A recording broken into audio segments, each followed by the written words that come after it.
Serving as the conclusion and opener for Star Trek The Next Generation's third and fourth series respectively, the two-part epic The Best of Both Worlds arguably cemented TNG's status as the new Star Trek, following a rather rocky start.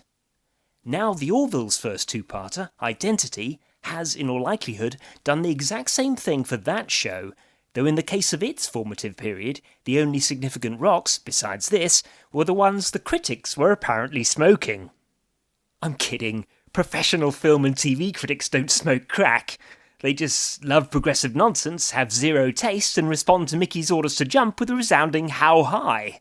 That's much more respectable. Everybody has to do it. But anyway, barrel-bound MSM fish shooting aside, let's take a look at why Identity works so well, how it compares to its TNG counterpart, and what it might mean for the future of the little so-called parody show that could. And yeah, for anyone who hasn't yet seen it, or the earlier episodes in the series, or the previous series, stop right now and do so, you crazy loon. We're on a one-way trip to Spoiler Town, mister. It's probably mister. Oh, and I guess before we start I should just mention that other show. No, I haven't watched any more of it beyond those first 3 episodes, and no, I haven't the slightest desire to do so. While I haven't been following things that closely, from what I hear it's continuing to desecrate the canon, alienate actual science fiction fans, and generally plumb new depths of inanity. As far as I'm concerned, it's now merely a pitiful irrelevance. So fuck it. And fuck the forthcoming totally won't be another load of SJW Cobbler's Picard show as well. Back to Identity. To briefly recap the story, Part 1 sees the Orville visit the remote Kaylon homeworld after Isaac suddenly blue screens harder than my first PC. There the Kaylon keep them waiting on the pretext of considering whether to join the Union, until the crew discover their mysterious hosts went full Skynet on their biological creators. Shortly afterwards, the Chrome Domes, Isaac included, violently take control of the ship, and, with a fleet of Death Spheres in tow, set a course for Earth, the first stop on a planned kill-all-biologicals galactic tour. In Part 2, the crew attempt, at great risk and the cost of many more lives, to warn Earth of the incoming cyber bastards, and enlist the aid of the Krill, until now their sworn enemies, in stopping them. They eventually succeed on both counts, while Isaac breaks his programming, murders the Kaylon Big Cheese like an absolute badass, and sacrifices himself so they can regain control of the ship. At Earth we get a massive space battle in which our heroes eventually prevail thanks to the timely arrival of the Krill. A tentative truce is achieved, Isaac is revived, and Claire hints at the possibility of forgiveness. I mean, right away, just from the plot, you can tell what a superb two-parter it was. But what really elevates it to must-see TV is, and I can't stress this enough, the fact that we care about the characters. We care about Ed, Kelly, Isaac, and everyone else because the show has taken the time to flesh them out as likeable, relatable individuals, each with their own strengths, weaknesses, desires, triumphs, and disappointments. So putting them and their world at risk of utter annihilation puts us on the edge of our seats.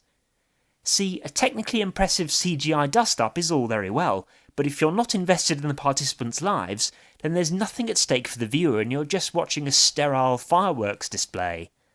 The battle in Identity is fantastic because it's stakesy as fuck. And it's not just the major characters we give a damn about either.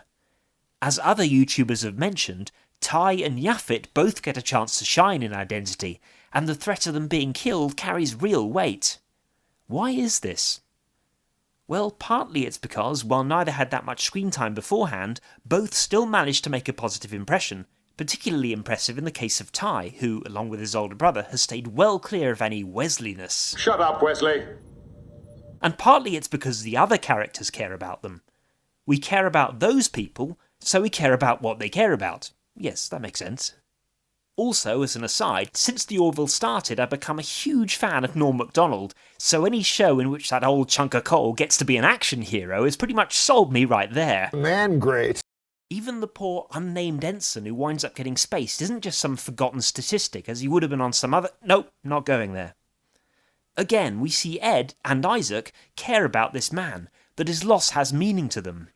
And the acting and music reinforce this. Godspeed, you unfortunate frozen bastard. That chilling scene gives us the first clear sign of Isaac's inner conflict, And this struggle between his conditioning and what we might call a nascent compassion is at the heart of Identity, hence the title. Like many other things, including the rapprochement with the krill, it doesn't just come out of the blue. The writers have laid the groundwork in earlier episodes, in particular, of course, A Happy Refrain. At the start of that episode, when Claire reveals she has feelings for Isaac, I confess I found the idea of them embarking on a romance absurd.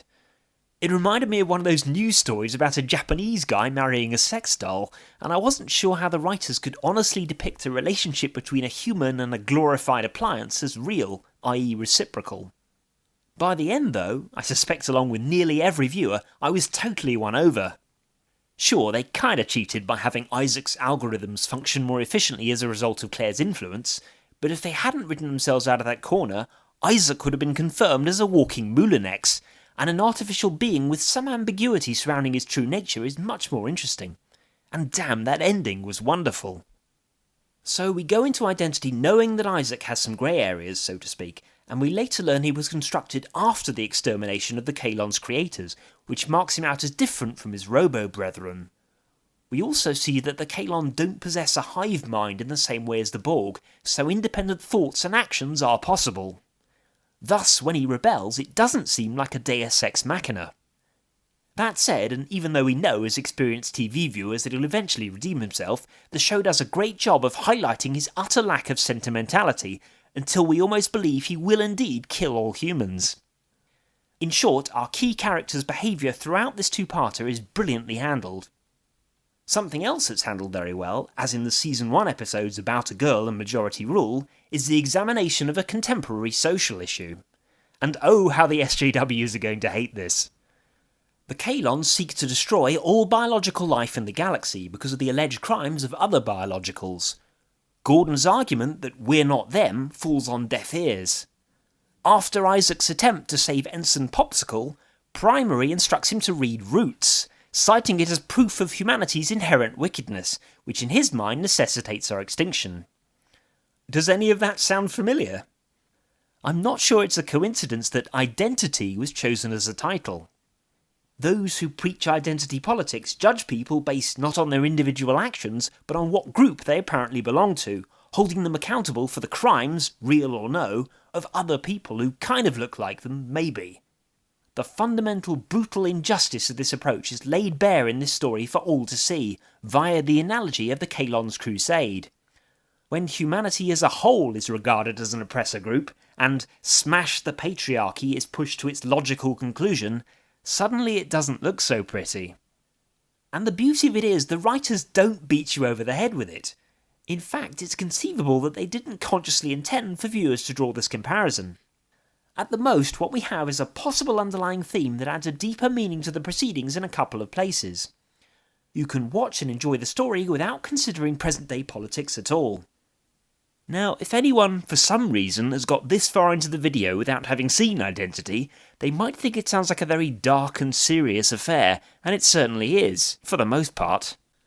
But even in this tale of attempted galactic genocide, there is some comedy. And as well as being entertaining in themselves, the jokes, none of which are shoehorned in inappropriately, serve to counterbalance the more horrific moments, helping to prevent viewers from finding it all a bit too grim. So, in part 1 we get Ed likening the crew attempting to fix Isaac to your mum trying to hook up a stereo, and inquiring about the lack of chairs on Kaylon, echoing one of my many complaints about SCD amusingly, and at the goodbye party, the business with Bortus and the cake, and Isaac's Oscar speech. Not to mention Gordon's singing, although that's as impressive as it is comedic. And in part 2, well, Gordon is basically a one-man catharsis machine, from his attempts to get a Kaylon guard to open up by extolling the merits of New Jersey, to what has to be the finest moment in the Orville so far. All right, buddy. Time to wash your mouth out with Gordon!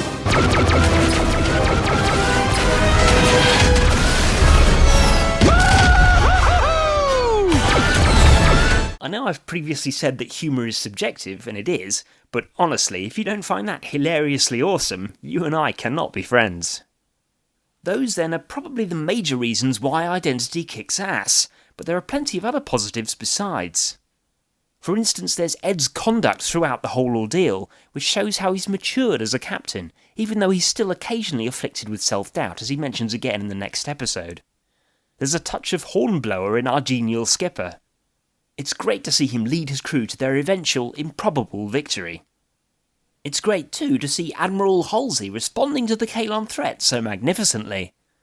Star Trek has often featured admirals and rival captains of dubious competence, sometimes so dubious that you have to wonder how the idiot in question managed to attain their rank in the first place.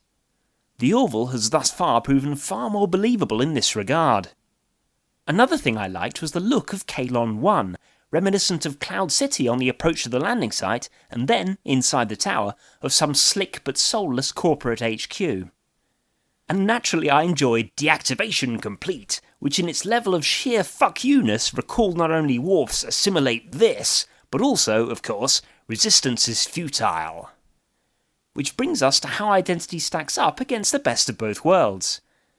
As Trek fans cannot fail to have recognised, there are numerous parallels between the two. Both deal with a technologically superior alien race intent on destroying life as we know it. Both have that alien race target Earth. Both feature a former crew member who's now working with the bad guys. Both involve a large space battle. But while Identity is certainly a homage, or an homage if you prefer, to Best, it's far from being a flat-out copy. In Best, the alien race, the Borg, are known to be hostile from the outset. In Identity, the Kaelon are initially regarded as possible allies, and their nefarious intentions only gradually revealed. Best sees the Enterprise both pursuing and pursued by the Borg, but never captured. Identity sees the Orville taken over, and crew members having to escape from captivity. The Battle of Wolf 359 is a straight Federation v Borg affair, with the Klingons failing to show in time. Identity's Battle of Earth is something of a space Waterloo, with the Krill playing the part of the Prussians. And Best revolves around Riker, the first officer who's forced to sit in the big chair he's been avoiding, whereas Identity centres on Isaac, the equivalent of Picard/Locutus. So which is better? Well, that requires some deliberation. I think it's fair to say the Kaelon aren't as visually iconic as the Borg, who really broke the mould when they were introduced back in TNG's second season. But what the Borg don't have is a backstory. Their origins are shrouded in mystery. Which is arguably a good thing in their case, but the Kaelon's disturbing history, on which more may yet come to light, provides justification, as they see it, for their actions, and so makes them stronger villains. The Battle of Wolf 359 is a key moment in the Trek timeline, and crucially important to the character of Ben Sisko, but, with the limitations and expense of CGI in 1990, we had to wait until Emissary to see just a bit of it. The Battle of Earth, in contrast, is presented in glorious Technicolor. On the other hand, while it's immensely satisfying to see the Orville gang stick it to the Metal Menace in their various ways, recapturing Picard and turning the Borg's not-so-secret weapon against them is cleverer than anything Ed and co do, IMO. Even though, if you want to be pedantic about it, there was nothing to stop the Borg from just boarding and seizing him again, or cutting their losses and blowing the Enterprise to Kingdom Come. Pride, maybe? A luncheon appointment? Moreover, Best probably has the edge on Identity when it comes to creating an atmosphere of dread, partly thanks to its more memorable score,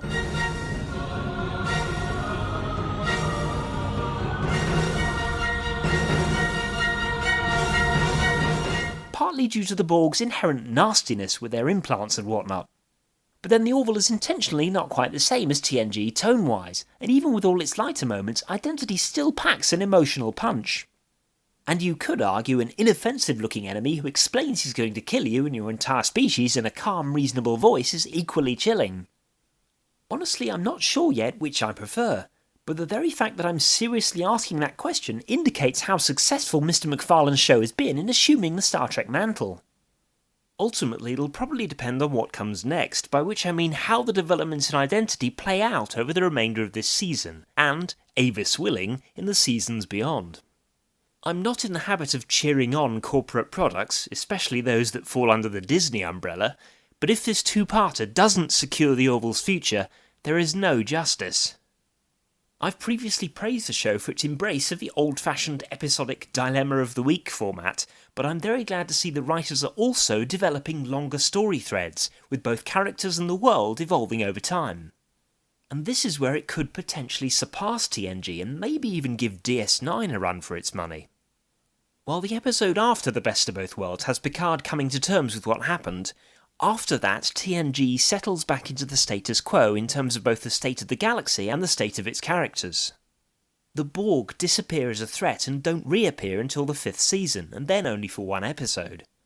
There are, essentially, no lasting consequences. It's already clear that this won't be the case with Identity. As a result of its events, we now have a new enemy faction and a former enemy turned race that sort of tolerates us, maybe. And that's in addition to the Moclans, whose membership of the Union looks increasingly shaky. The following episode is all about Union-Krill relations and culminates in the signing of a peace treaty, and it's obvious the show won't leave it at that. So the stage has been set for some really meaty storylines driven by galactic politics. I will be Chancellor. And of course there's Isaac. Identity has opened up all kinds of possibilities for him as he attempts to deal with being completely alone, as Primary told him he would be, and work to regain the trust of characters such as Gordon and Bortus. That should be fascinating and fun to watch. The heavy losses sustained by both the Orville crew and the Union generally could also have an impact on the stories going forward. Among many other tragedies, Ed and co witnessed the Roosevelt, a ship full of people just like them, being destroyed right in front of their eyes. The show may be less serious than TNG, but it might still explore the psychological effects of what they've been through. To summarise, Identity has paved the way for all sorts of televisual goodness, and, in my opinion, put the Orville's status as the true heir to every form of Star Trek pre-2009 beyond a doubt. The Orville is Star Trek now in all the ways that really matter. Fans of New Trek, whom we're told exist, may wish to portray its detractors as basement-dwelling pedants who are overly attached to the past, but the truth is that while it sucks what they've done to the franchise, us old-school fans have shown that we don't require a thoughtful, optimistic show about space explorers to be set in the universe of Kirk, Picard et al. The spirit of Starfleet lives on in the Planetary Union fleet, and while it'd be nice to one day witness the resurrection of the original brand, as long as we continue to get cool new adventures in the Orville universe, I'll still be perfectly happy. Don't fuck it up, Seth.